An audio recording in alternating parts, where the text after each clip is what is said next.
আসসালামু আলাইকুম everyone. Oppo, Vivo বা রিয়েলমি মোবাইলে আপনারা ফিঙ্গারপ্রিন্ট কীভাবে সেট করবেন সেটাই আজকের ভিডিওতে দেখাবো। যার জন্য আমরা প্রথমে চলে যাব হচ্ছে সেটিংসে যাওয়ার পর নিচের দিকে স্ক্রল করব। স্ক্রল করার পর আমরা পাবো হচ্ছে পাসওয়ার্ডস অ্যান্ড বায়োমেট্রিক্স। আমরা পাসওয়ার্ড অ্যান্ড বায়োমেট্রিক্সে যাওয়ার পর ক্লিক করব হচ্ছে ফিঙ্গারপ্রিন্টে।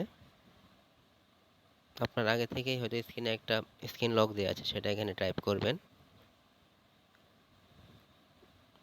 এরপর আপনারা কিন্তু ফিঙ্গারপ্রিন্ট, অ্যাড ফিঙ্গারপ্রিন্টে ক্লিক করে ফিঙ্গারপ্রিন্ট অ্যাড করতে পারবেন।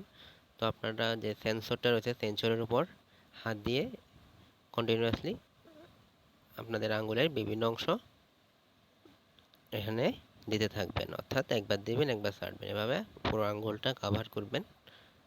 পুরো আঙ্গুলটা কাভার করার পর এই যে এটা অটোমেটিকলি ফিল আপ হয়ে যাবে। ফিল আপ হওয়ার পর আপনার ফিঙ্গারপ্রিন্ট সেট করাটা কিন্তু সম্পূর্ণ হবে। তো এখানে আমি করলাম এবং ফিঙ্গারপ্রিন্টটা এনরোল করে দিলাম। সকলকে ধন্যবাদ।